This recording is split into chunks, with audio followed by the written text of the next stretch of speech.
আসসালামু আলাইকুম। সামুদ্রিক এই নাম না জানা মাছটা দেখতে যতটা লোভনীয় হয়েছে, খেতে কিন্তু ততটাই মজা হয়েছিল।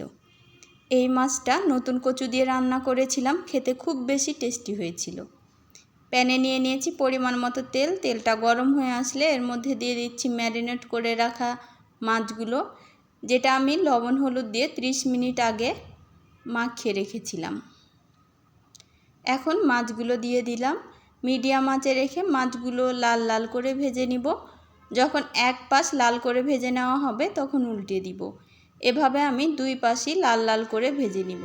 মাছগুলো যদি এভাবে লাল লাল করে ভেজে নিই তাহলে এই মাছগুলো খেতে কিন্তু বেশ ভালো লাগে।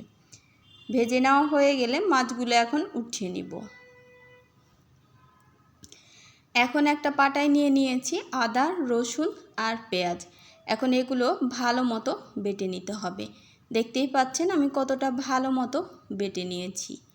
প্যানে নিয়ে নিয়েছি তেল। তেলটা গরম হয়ে আসলে এর মধ্যে দিয়ে দিলাম বেটে রাখা মশলাটা। এখন মশলাটা 2 মিনিট মতো ভেজে নিব, মশলার কাঁচা গন্ধ চলে যাওয়া পর্যন্ত। এখন এর মধ্যে দিয়ে দিব পরিমাণ মতো হলুদ গুঁড়া, মরিচ গুঁড়া, আস্ত জিরা, অল্প পরিমাণ ধনিয়া গুঁড়া আর দিয়ে দিচ্ছি পরিমাণ মতো লবণ। এখন 2 মিনিট মতো মশলাটা তেলের সাথে ভেজে নিচ্ছি। এরপর অল্প পরিমাণ পানি দিয়ে মশলাটা খুব ভালো মতো কষিয়ে নিতে হবে। মশলাটা যত ভালোভাবে কষানো হবে এটা কিন্তু খেতে ততটাই মজা হবে।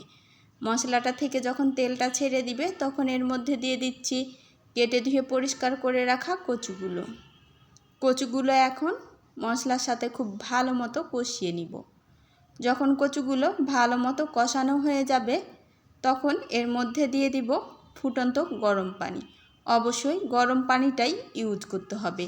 যদি কচুতে ফুটন্ত গরম পানিটা ইউজ করি তাহলে কচুগুলো ভেঙে যাবে না, আর কচুর যে একটা আঠালো ভাব থাকে সেটা কিন্তু আর থাকবে না, আর দ্রুত সিদ্ধ হয়ে যাবে। এখন মিডিয়াম আঁচে রেখে কচুটা সম্পূর্ণ সিদ্ধ হয়ে আসা পর্যন্ত রান্না করে নিয়েছি।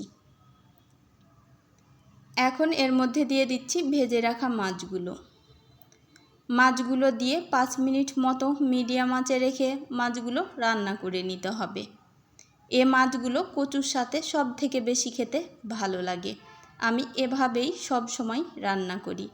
নামানোর আগে দিয়ে দিলাম অল্প পরিমাণ ধনিয়া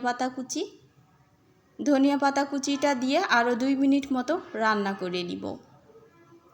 নাম না জানা এই মাছটা দেখতে যতটা লোভনীয় হয়, খেতে কিন্তু ততটাই মজা হয়।